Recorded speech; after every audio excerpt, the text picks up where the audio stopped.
IIM UPSC tuitions only in Tirumala IAS institute Chaitanyapuri. Call చేసి ఇప్పుడే join అవ్వండి. ప్రవీణ్ విజయవాడలో ఆ 3 గంటలు ఏం చేశారు? ఎక్కడికెళ్లారు? ఎవరెవరిని కలిశారు? ఆయన కేసులో కీలకంగా మారిన ఏ ప్రశ్నలకు జవాబు దొరికింది? ఆయన విజయవాడలో విశ్రాంతి తీసుకున్నట్టు పోలీసులు గుర్తించారు. పగడాల ప్రవీణ్ హైదరాబాద్ నుంచి ఈ నెల 24న ఉదయం 11 గంటల ప్రాంతంలో బయలుదేరారు. విజయవాడకు సాయంత్రం 5 గంటలకే చేరుకున్నారు. సాయంత్రం 4:45 విజయవాడ శివారు గొల్లపూడిలో పెట్రోల్ కొట్టించి అక్కడ ఫోన్ పే ద్వారా పేమెంట్ చేశారు. అక్కడి నుంచి బయలుదేరి కనకదుర్గ వంతెన వారధి మీదుగా బెంచ్ సర్కిల్ చేరుకున్నారు. 5:20 రామవరప్పాడు రింగుకు కొద్ది దూరంలో బైక్ ఆపి కూర్చున్నారు.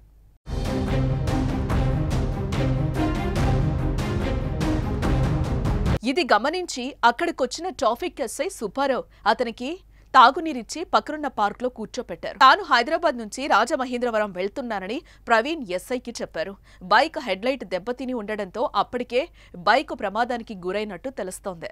హెల్మెట్ ఉండడం వల్ల ప్రాణాపాయ నుంచి బయటపడ్డారని గమనించారు. అనంతరం ప్రవీణ్ ఫోటో తీసుకున్నారు. పాస్టర్ సాయంత్రం 5:30 నుంచి రాత్రి 8:30 వరకు అక్కడి పార్కులో విశ్రాంతి తీసుకున్నారు. అనంతరం ఎస్ఐ టీ తెప్పించి ఇచ్చారు. ఆ తర్వాత తన బైక్ పై రామవరప్పాడు రింగు మీదుగా వెళ్లిపోయినట్టుగా తేలింది. అయితే ఇదంతా ఒక ఎత్తైతే మరో సంచలన విషయం బయటకొచ్చింది.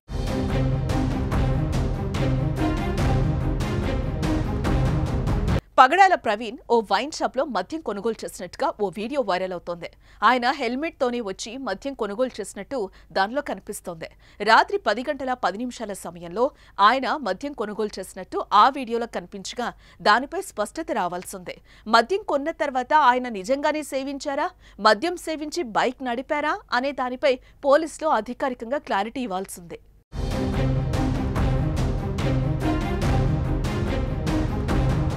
పగడాల ప్రవీణ్ మొదట కంచికచర్ల పరిటాల మధ్య ప్రమాదానికి గురైనట్టు సమాచారం. బైక్ అదుపు తప్పి పడిపోవడంతో బైక్ హెడ్లైట్ పగిలిపోగా సేఫ్టీ రాడ్స్ వంగిపోయాయి. ప్రవీణ్ చేతులకు గాయాలయ్యాయి. అయితే వీటిపై పోలీసులు అధికారికంగా ప్రకటన చేయాల్సింది. ఆయన మద్యం మత్తులో బైక్ నడిపి ప్రమాదానికి గురయ్యారా అన్న దానిపై క్లారిటీ ఇవ్వాలి.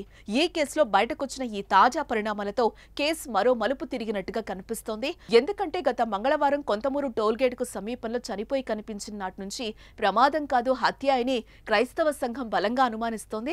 అందుకు సంచలన ఆరోపణలు చేయడంతో తెలుగు రాష్ట్రాల్లో పగడాల ప్రవీణ్ మరణంపై తీవ్ర చర్చే జరుగుతోంది. ప్రవీణ్ మరణాన్ని ఏపీ ప్రభుత్వం కూడా సీరియస్ గా తీసుకోవడం ఇప్పుడు చర్చనీయాంశమైంది. వారం రోజులుగా కేసుపై మిస్టరీ ఇంకా కొనసాగుతూనే ఉంది. ఇప్పుడు ఇంకో విషయం బయటికి రావడంతో కేసు చిక్కుముడి వీడే అవకాశాలు కనిపిస్తున్నాయి. దానికి తోడు పోస్టుమార్టం నివేదిక కీలకంగా మారనుంది.